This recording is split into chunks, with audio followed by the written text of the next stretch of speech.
Oh, hello, my lovely, and welcome to this week's episode of Lotus Life the Podcast. My name is Rose Tautari, and among many things in this lifetime, I'm a human design guide, a soul mentor, an author, and a podcaster.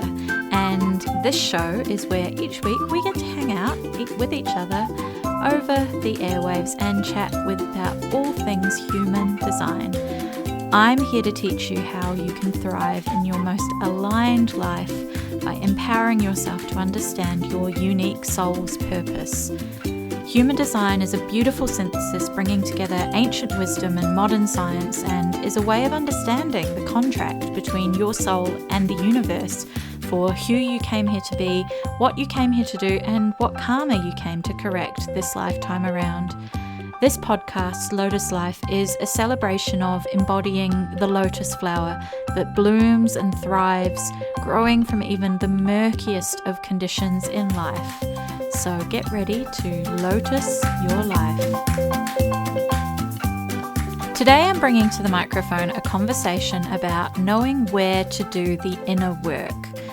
When we dive into self-development, soul-seeking, healing ourselves, we often talk about doing the much needed inner work and how we need to work on ourselves first, how we need to face our shadow and look into old childhood wounds or traumas in order to be able to heal and move into embodying our higher self, or you could call it our 2.0 version of ourselves, so to speak, to really become, the badass that we always knew we had the capability to become, right? So what becomes incredibly helpful with regards to human design, and why I absolutely love getting to talk to people about this and help them to understand their own unique gifts, is that you can use your human design chart in order to identify some of the key places to start, and to start when we talk about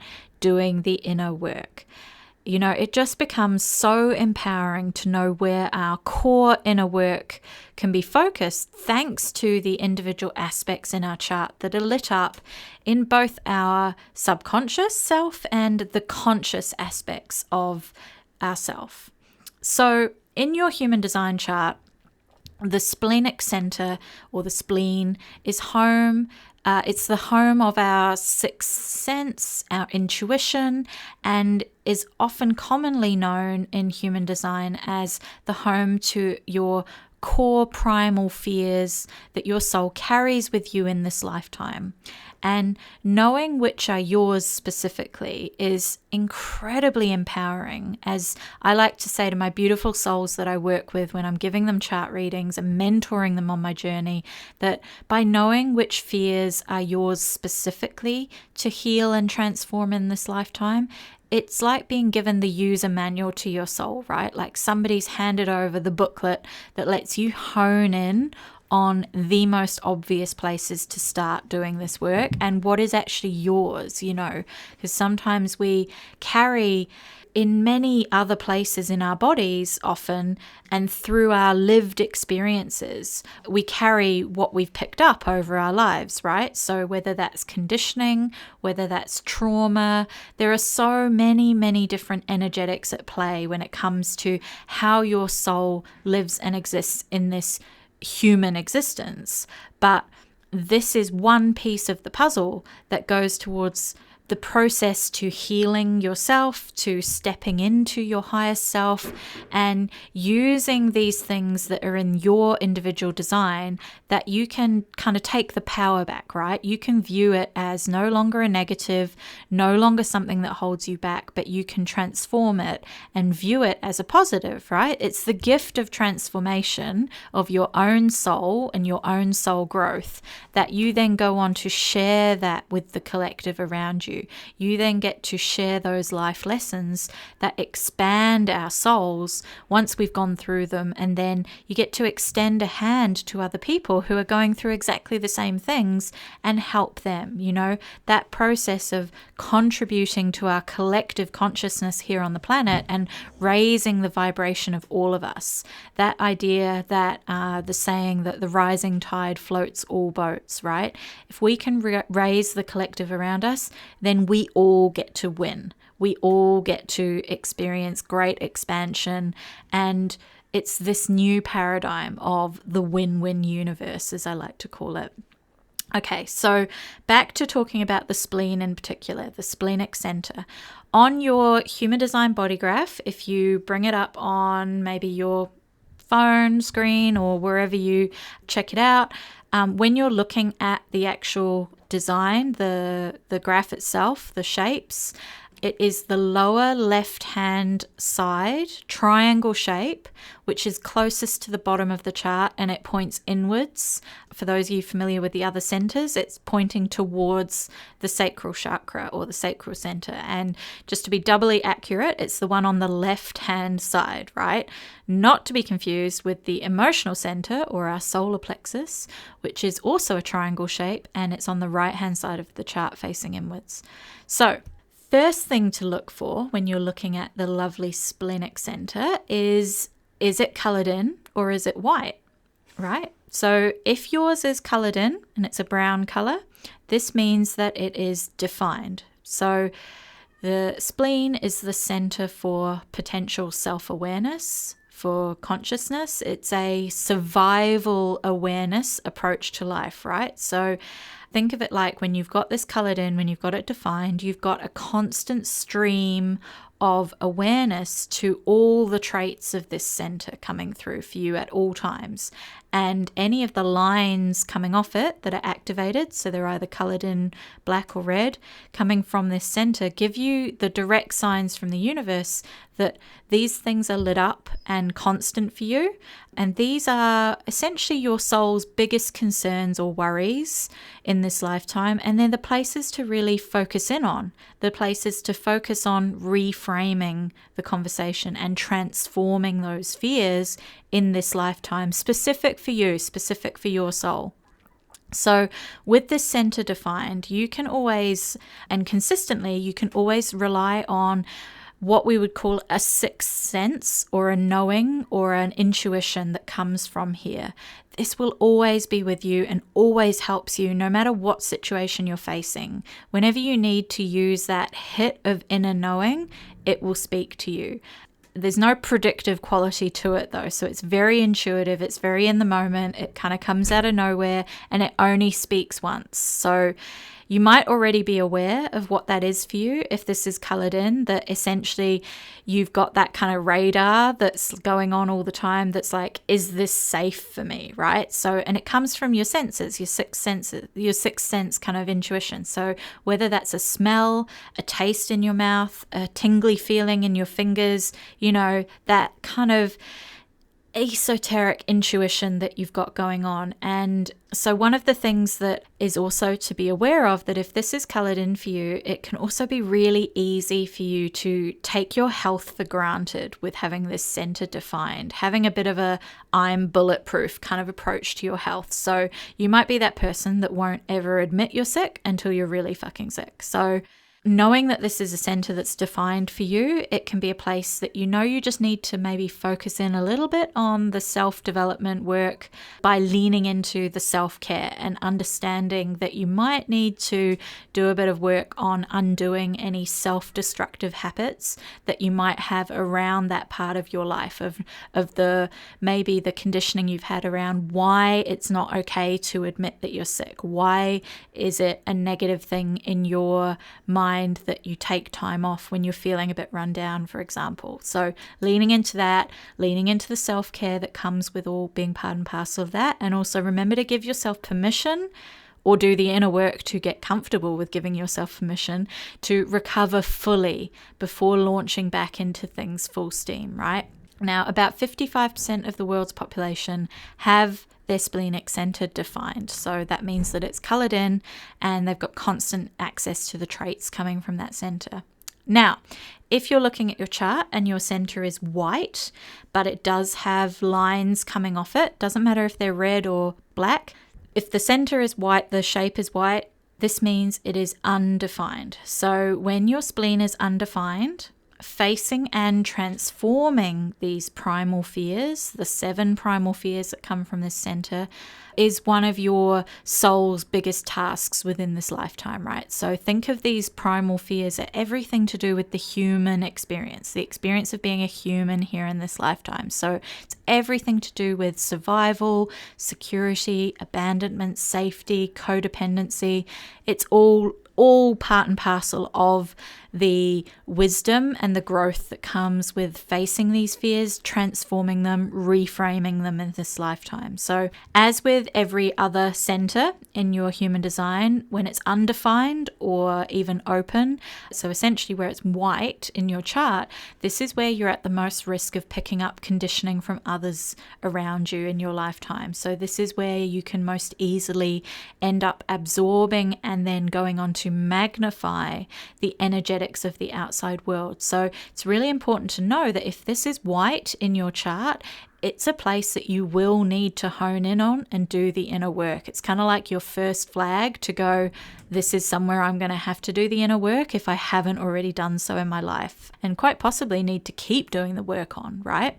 So think of it like it's a sponge, and you need to wring out that sponge every day and consciously do that work to flush out of your aura everything that you've picked up that isn't actually your soul's to carry around. And some of it might be really heavily conditioned and be really deeply in there if you've been carrying that around for a long time in your life, if you picked up that conditioning when you were young, or it's been really reinforced for you.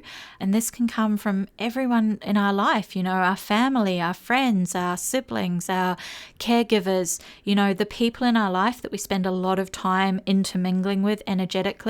These are the people that really affect us. And if you've got a white, undefined splenic center, then you know you're going to have to do some work. So, but equally, having an undefined spleen is that there's gifts that come from this, right?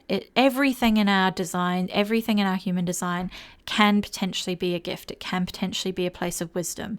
It's just about reframing and transforming and healing these things in our charts. So the gift that comes from here is that you are open. You know, you're not defined. You don't have like a fixed tendency that comes from here. You're open to all of the things to do with this instinctive, intuitive, sixth sense of awareness that you can naturally have and develop. And typically people with undefined splenic centers, they've got the tendencies of being a guide, an empath, a seer. They can be of incredible help to others. It's part of that journey. It's kind of part and parcel of that process of learning to decondition yourself, do the inner work in this part of your own self, your own design, and then that wisdom that you gain along the journey of doing that inner work, transforming and facing those fears, is then what you get to share with others. And it can be a really beautiful thing that you can then use to help the collective around you, the people in your life, your loved ones. And so about 45% of the world's population have this center undefined. So it's kind of an even split, but slightly more people have got their spleen, their splenic center defined. So then the third, I guess, variation is that if your center is white and there are no lines coming from it, then your soul is someone with a completely open splenic center. And so you'll see this when the spleen is white and there are no lines coming from the shape at all. There's nothing touching it, which means that you have the same incredible potential for wisdom, empathy, being an empath, a guide, a seer, you know, bringing together that instinctive, intuitive intelligence, the sixth sense nature, being really open to that. And if you've done the inner work, the flushing out, the deconditioning, and making sure that you're really allowing this part of your design to remain unhindered by any negative conditioning or energetics that you might have absorbed from the outside world, that's such a gift, right? But however, if things are out of alignment for you, there are kind of two ends of the spectrum when it comes to an open splenic center and when we talk about the fears that this can be experienced as. So one extreme being that you kind of lose touch with the fears that will essentially be your survival skills, the things that are there to kind of keep you in check, keep you alive, keep you healthy, and might become fearless to the point of like living out risky and an unhealthy, destructive behavior. Or at the other end of the spectrum, where your soul might become just fearful of everything because you're not sure what you're supposed to be afraid of because you are so open and kind of at the mercy of all the energetics of the world. So with an open splenic center, this is a major signal to your soul to make sure that this is a focus point for doing the inner work. So there are 7 primal human fears that can either be activated for your soul within your design, or you might have one, you might have none, right? So think of these as the aspects that your soul chose to come here with and live through the experience of in this lifetime. They chose to come and have the experience of healing, transforming them, and then being able to go on and share the gifts and the wisdom and the process to help others through their own journey too, right? The extending of the hand to help others in this journey. So this comes from the lines that come from this center. So everything we're going to talk about from here doesn't matter if you have this center defined or undefined, whether it's colored in or white. This is now looking at the lines that come from this center. So if you've got nothing coming off it and it's completely open, you might be able to fast forward through some of it or just listen in and see whether there's anything that you've picked up conditioning wise. But this is the next section we're going to talk about is for people that have got lines activated coming from this. So they'll either be red, they'll either be black coming from this center. So where you see those lines coming off the spleen, they each have a number associated with each line.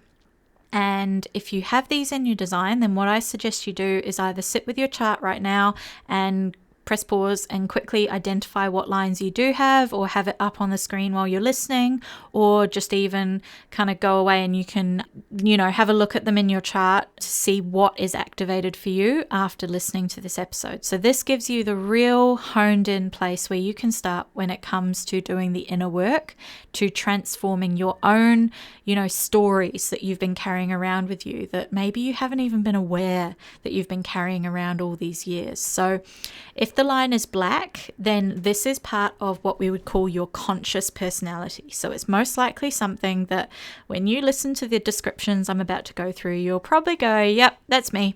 I know that about myself.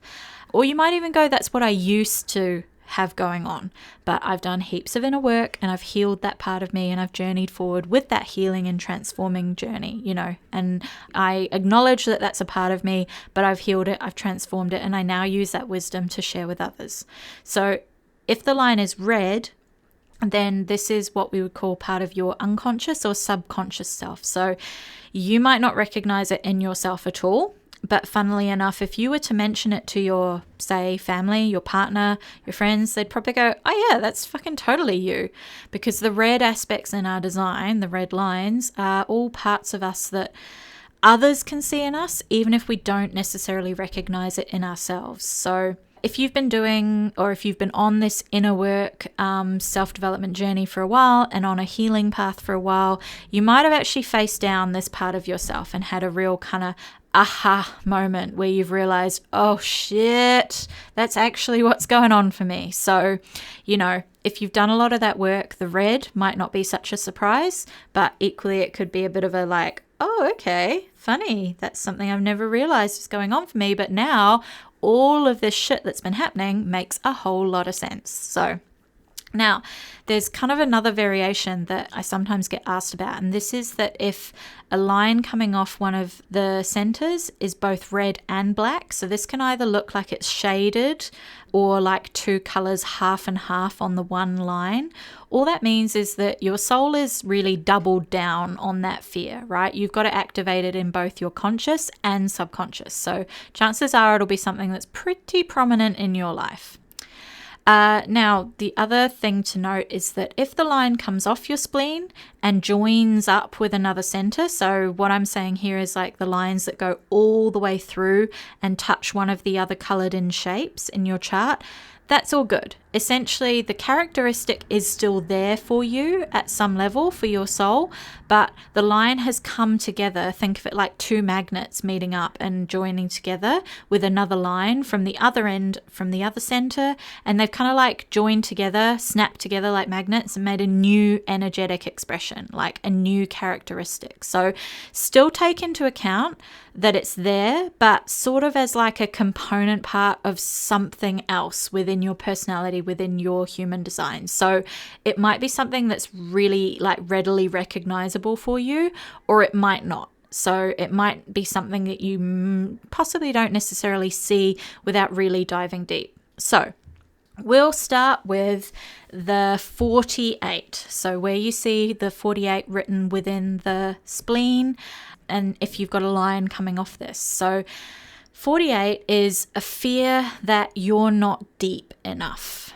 right? That you don't have enough depth to you within your soul. And this can be a place where you can end up spending a lot of energy focused on the, you know, in quotation marks, do other people look at me and think I'm not deep enough as a person, right? It's the energy of, do I have enough to keep people interested? Am I deep enough that other people are going to be interested in me? So it can manifest in everything from I'm not good enough, or I don't have what it takes, to maybe I shouldn't start that thing, you know, because I don't have what these other people have got. And it's a real energy of, I guess, comparing yourself to other people. So if you've got the 48, have a little think about whether that's coming up for you in your life, whether that's something that's maybe rearing its head in different situations.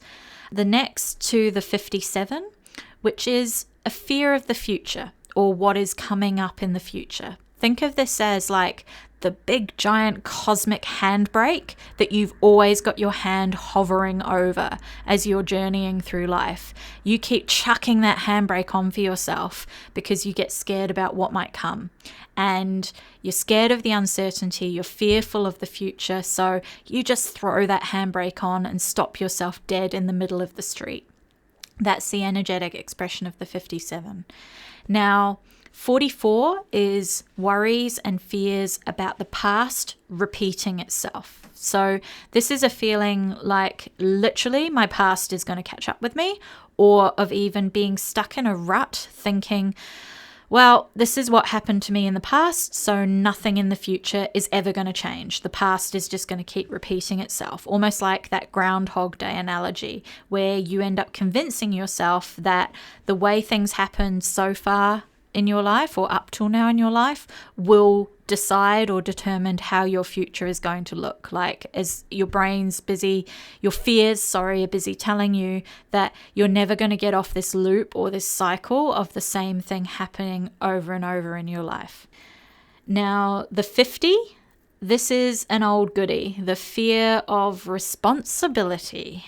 And it's probably one that many people can probably identify with.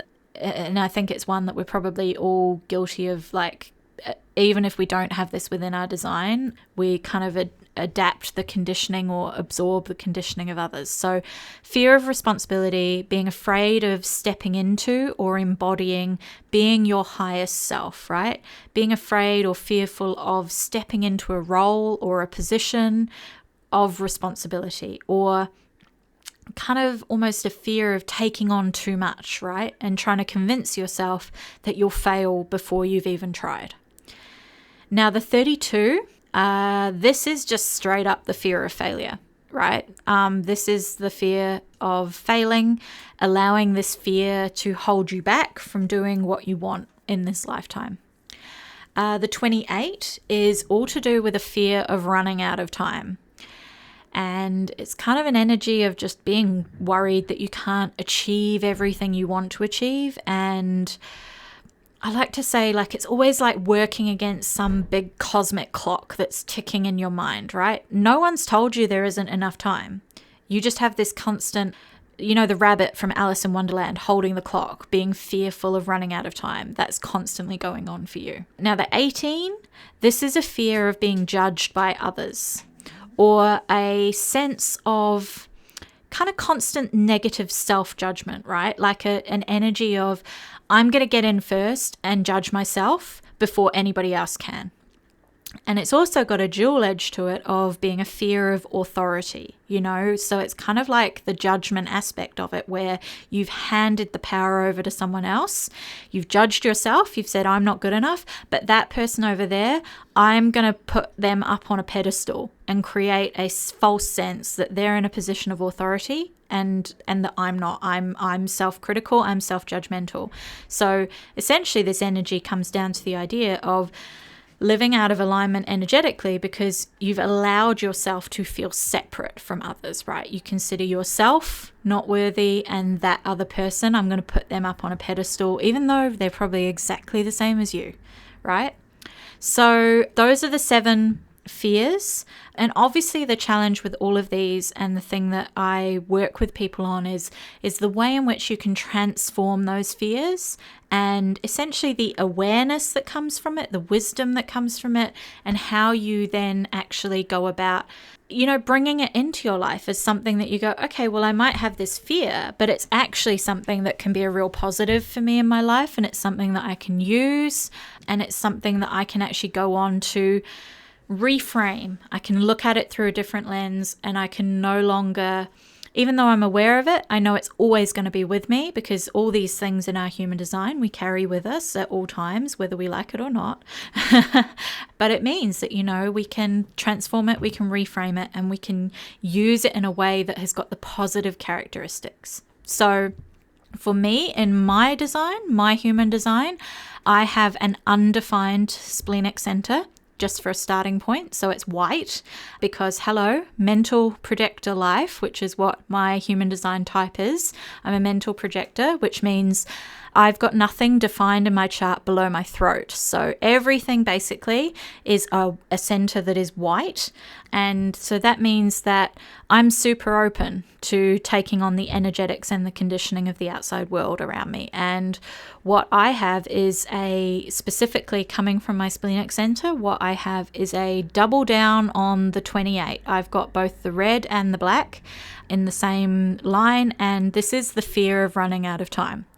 So for me, how that shows up, it's both a subconscious and a conscious part of my design. It's both the red and black on the same 28. So kind of it's been the journey of learning to dance with that part of myself, learning to overcome the constant hamster wheel I put myself on in the past, the constant burnout cycle that I used to get myself into.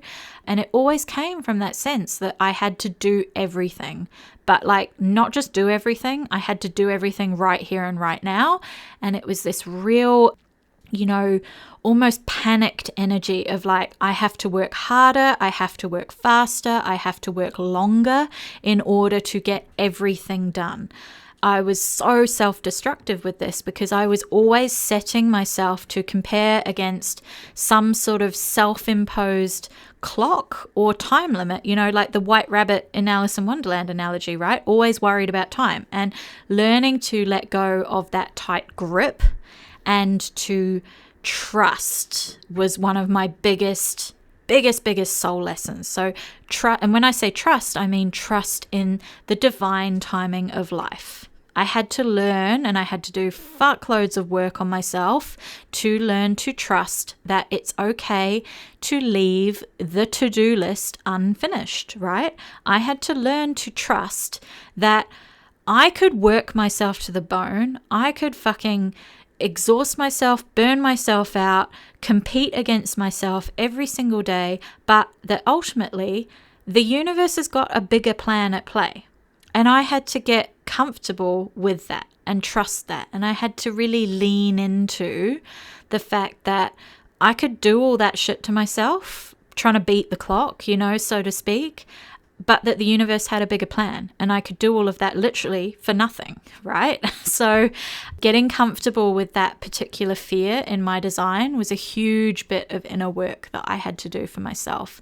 And then as an added component to that, one of the really cool things about our human design chart is that at a really deeper level, we get to understand some of the specifics around our senses, our way of digesting life, the way we process life, and it gives some real specifics. So for me, my sixth sense comes from taste.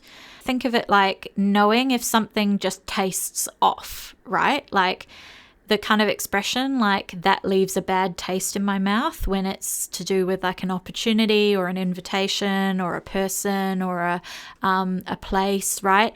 I've really learned to lean into that because I know that's a sixth sense that my soul can rely on. So it's kind of an intuitive wisdom that I've been really leaning into and exploring since I've found out about that in my human design. And so it's kind of all part of this big soul expanding journey for me, right? And it's what I love helping others to go through as well, because it's so fucking empowering, like just knowing that all these parts of yourself are your true self. So yeah, so the 7 lines from the Splenic Centre, the 7 primal human fears, that's where we can really identify in your human design chart what is specifically yours to work on. What do you have within your design where you can really hone in on and just like know where to give yourself a bit of extra kind of grace, a bit of extra TLC to really focus in on doing that extra work and also kind of building the process of healing those fears, a little bit like building it into your day-to-day practices and your self-development work as you go on this journey through life, right? Like none of these things, when we talk about self-development and inner work, it's not a one and done, right? Like it's always an ongoing thing. So it's kind of just being aware of that these fears will be with you always. Even if you do transform them and heal them, it becomes super empowering to know that they'll still be with you in some shape or format. So like you can know that about yourself, and it's almost being able to say like, if they do rear their head up or pop up in life, like even when you think you've done all of that work to heal and transform them and got rid of it, if it does pop up, it's coming at it with an energy of like, hey, haven't seen you in a while, or like, hey, old mate, like haven't seen you around here. You know, it gives you such a head start energetically when it comes to living in alignment, because you're stepping into your highest vibration and thriving as your true self by understanding your human design, empowering yourself to know your true self.